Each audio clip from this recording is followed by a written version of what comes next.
welcome to the January 4th, 2022 special meeting of the Calaveras County Board of Supervisors. Ms. Calloway is remoting in. We have 4 supervisors present here, and we'll move on to we'll do the Pledge of Allegiance to start because we do have that on the agenda. I pledge allegiance to the flag of the United States of America and to the republic which is one nation under God, indivisible, with liberty and justice for all.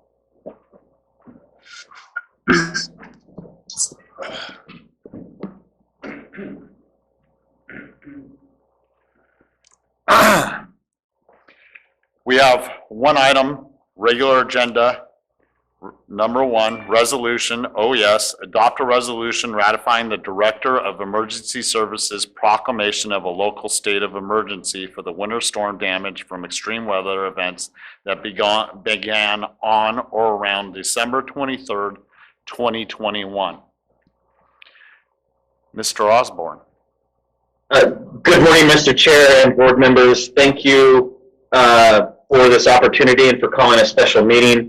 On the 29th of December, the board was out of session, and I felt it necessary to proclaim a local emergency due to the storm that came in.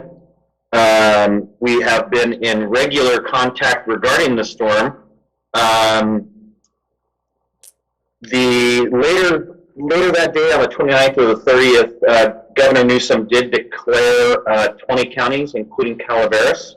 And so I would respectfully request that you ratify my proclamation, and I'm happy to answer any questions. Thank you, Mr. Osborne. Ms. Calloway? I'd really like to make the motion. Okay, when we get to that point, most definitely, ma'am. And if I may, Chair Stopper, I just want to really give a huge shout out to OES, Mr. Osborne, everybody, all fire, I mean, literally everybody came together and made it a better situation than it was likely to be. And I just want that out there. I wasn't in the area during the time, but the response was very good from my understanding, talking to people up there and people around that did respond. So appreciate it all the way from Public Works and the snow plows to PG&E's response, because they had to go out in dangerous weather. Part of this time it was not safe. So yes, everybody top to bottom and all around. Yep. And Health and Human Services, I would be remiss to not give a huge shout out to them. So, yeah, everybody. Thank you, Chair. Well, as long as we're shouting, I do like to very much thank Supervisor Follendorf for helping me out with District 3.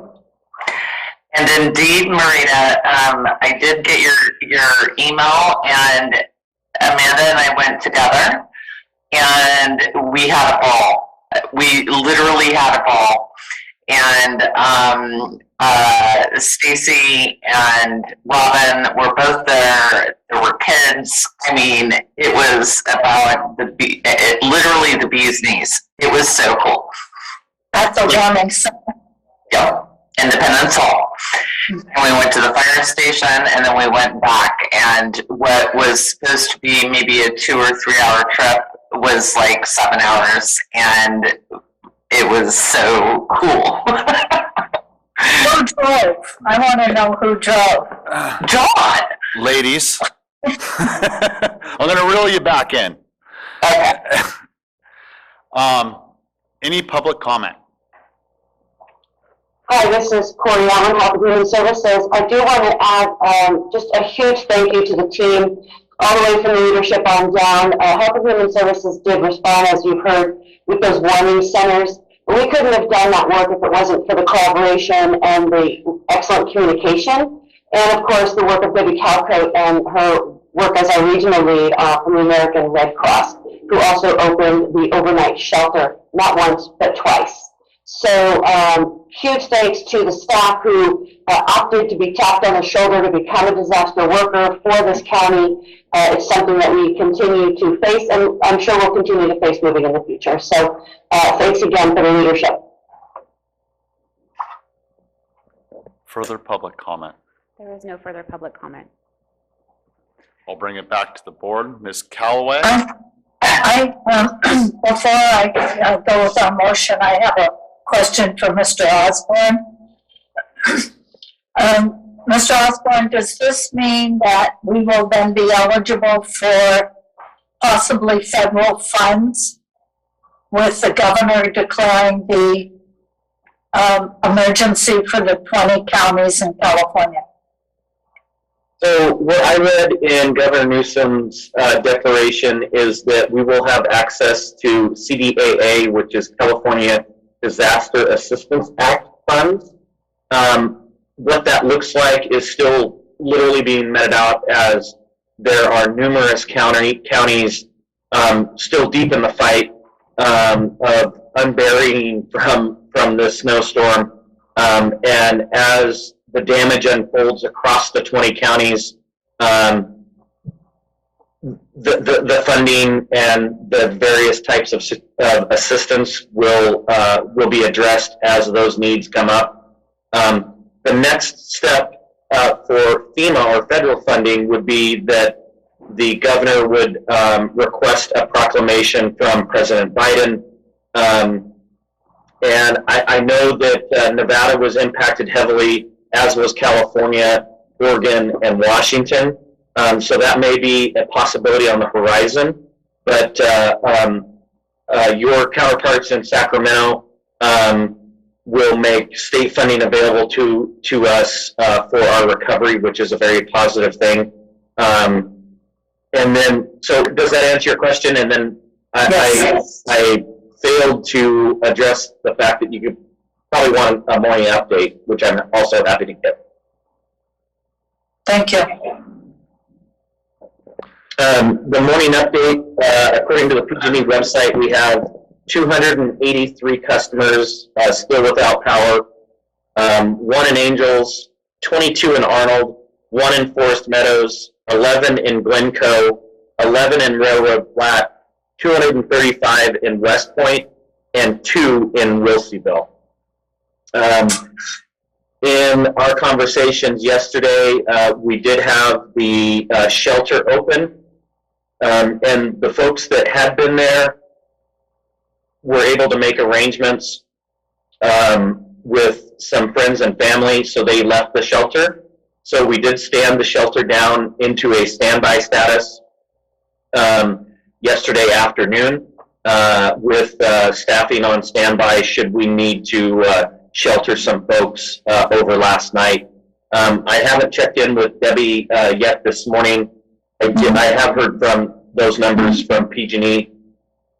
PG&E is another partner aside from Corey's team, the admin team, the supervisors, specifically Amanda that I supervisor napped. And we can't forget Sarah. She provided awesome remote support for us that was faster than I could even dream of typing. Stan, with the IT team, we had some issues with IT over the weekend, and they were spot on. CAL FIRE, Utica Power, CCWD. This was really a countywide collaboration, and I'm really, really proud of the team. And I would also be very, very remiss if I didn't recognize my partner in crime, Cameron. We fired on all cylinders this trip, and we managed to do some really good things. We managed to learn some good things, and that will make us more prepared in the future. So that's kind of where we are today. Our next operational briefing will be tomorrow morning to check in Fortunately, last night's storm, normally I feel wind sooner because of where I live, and the winds were somewhat light, and as was the precipitation over the hill and throughout the county. So I think the high that was off the coast of Central California pushed the next storm kind of to the north of us, which I'll take that break, and we'll be ready ready for the next one. John, you guys did great, and he's being a little humble here. This is not a shot at Tuolumne or Amador, but we were way ahead of the game in terms of what other folks were doing. We really did, and that's straight up thanks to John and Cameron. Thank you. I you. appreciate that. Ms. Callaway, would you like to make a motion? Yes, on behalf of District 2 and District 3. This is one of the few times District 2 probably needed snow plows. They usually go out and shovel themselves if I listen to the supervisor correctly. But really, on behalf of the county, it's my honor to make the motion. Do we have a second? Well, since Supervisor Callaway is not authorized on behalf of District 2, I will make the second on behalf of District 2. All those in favor? Aye. Those opposed, passes on a 5-0 vote of the board. More work to do. You all have a wonderful day. Appreciate it. Thank you, guys. Thank you.